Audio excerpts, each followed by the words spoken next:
പരിശുദ്ധ പരമാദിവ്യകാരുണ്യത്തിന് എന്നേരവും ആരാധനയും സ്തുതിയും പുകഴ്ചയും ഉണ്ടായിരിക്കട്ടെ. ഈ പ്രഭാതത്തിൽ നമ്മുടെ കർത്താവ് നമ്മുടെ ഹൃദയത്തിലേക്ക് ഒഴുക്കുന്ന പുത്തൻ സ്നേഹം അനുഭവിച്ചറിയാനായിട്ട് എനിക്കും നിങ്ങൾക്കും സാധിക്കട്ടെ. സങ്കീർത്തനം 111:4 തൻ്റെ ഭക്തർക്ക് അവിടുന്ന് ആഹാരം നൽകുന്നു, അവിടുന്ന് തൻ്റെ ഉടമ്പടിയെ എപ്പോഴും അനുസരിക്കുന്നു. തൻ്റെ ഭക്തർക്ക് അവിടുന്ന് ആഹാരം നൽകുന്നു. അണ്ടർലൈൻ ചെയ്യണം, ആഹാരം. ഒരു മനുഷ്യൻ്റെ ഏറ്റവും ബേസിക് ആയിട്ടുള്ള കാര്യങ്ങളിൽ ഒന്നാണ് ആഹാരം, ഉദരം. കർത്താവ് ആഹാരം നൽകി അനുഗ്രഹിക്കുമെന്ന് പറയുക. മറ്റൊരു വാക്കിൽ പറയുവാണെങ്കിൽ നമ്മുടെ ജീവിതത്തിന് വേണ്ട അത്യാവശ്യങ്ങളൊന്നും കർത്താവ് നിരാകരിക്കത്തില്ല. നമ്മൾ കർത്താവിൻ്റെ ഭക്തരാണെങ്കിൽ അവിടുന്ന് നമ്മുടെ ജീവിതത്തിൽ വേണ്ട കാര്യങ്ങൾ എല്ലാം നൽകി അനുഗ്രഹിക്കും. 5 അപ്പം 5000 പേർക്ക് വാഴ്ത്തി വിഭജിച്ച് നൽകിയ ദൈവമാണ്.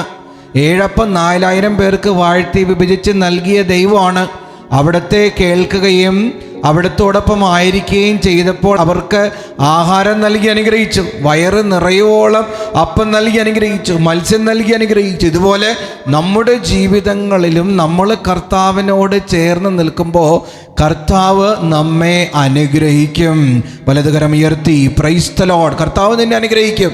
ഇന്ന് ഈ ആരാധനയിൽ നീ പങ്കെടുത്തുകൊണ്ടിരിക്കുമ്പോൾ അച്ഛൻ പറയാണ്, നീ ആരാധനയിൽ നിൻ്റെ ഹൃദയം കൊണ്ടും ആത്മാവ് കൊണ്ടും മനസ്സുകൊണ്ടുമാണ് പങ്കെടുക്കുന്നതെങ്കിൽ, നിൻ്റെ അധരം കൊണ്ടും ഹൃദയം കൊണ്ടും കർത്താവിനെ നീ ആരാധിക്കുകയാണെങ്കിൽ കർത്താവ് നിനക്ക് വേണ്ട കാര്യങ്ങൾ നൽകി അനുഗ്രഹിക്കും.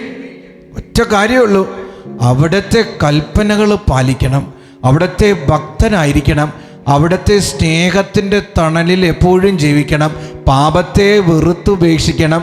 കൗദാശിക ജീവിതത്തോട് ചേർന്ന് ഈശോയോട് കെട്ടപ്പെട്ടൊരു ജീവിതം നീ നയിക്കുവാണെങ്കിൽ കർത്താവ് എന്നെയും നിന്നെയും അനുഗ്രഹിക്കും. കർത്താവിനോടൊപ്പം ചേർന്ന് നിന്നിട്ട് ആരാണ് ഭഗ്നാശരായിട്ടുള്ളത്? എല്ലാവരും അനുഗ്രഹിക്കപ്പെട്ടിട്ടുണ്ട്. അപ്പോൾ കർത്താവിനോട് ചേർന്ന് നിൽക്കണം. കർത്താവിന് നിന്നെക്കുറിച്ചൊരു പദ്ധതിയുണ്ട്. ആ പദ്ധതി നിൻ്റെ ഉയർച്ചയ്ക്കുള്ള പദ്ധതിയാണ്. പലപ്പോഴും എൻ്റെയും നിൻ്റെയൊക്കെ പാപം നിമിത്തം ഈ പദ്ധതി വഴിതെറ്റിപ്പോകാറുണ്ട്, വ്യതിചലിക്കാറുണ്ട്. പക്ഷെ നമ്മൾ ഇന്ന് തീരുമാനം എടുക്കണം, കർത്താവിന് എന്നെക്കുറിച്ചുള്ള പദ്ധതി നിറവേറണം. അതിന് ഞാൻ എൻ്റെ ഹൃദയം കർത്താവിന് വേണ്ടി മാറ്റിവെക്കും, എൻ്റെ ജീവിതം കർത്താവിന് സമർപ്പിച്ച് ജീവിക്കുമെന്ന്. ഇന്നത്തെ ദിനം പ്രത്യേകമായിട്ട് നീ നിൻ്റെ കുടുംബമൊക്കെ അനുഗ്രഹിക്കപ്പെടട്ടെ. ബിസിനസ് മേഖലകളും ജോലി മേഖലകളൊക്കെ അനുഗ്രഹിക്കപ്പെടട്ടെ. പരീക്ഷ എഴുതുന്ന മക്കളെല്ലാവരും അനുഗ്രഹിക്കപ്പെടട്ടെ.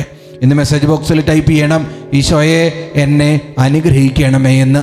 ദിവ്യകാരുണ്യനാഥൻ നമ്മെ അനുഗ്രഹിക്കട്ടെ.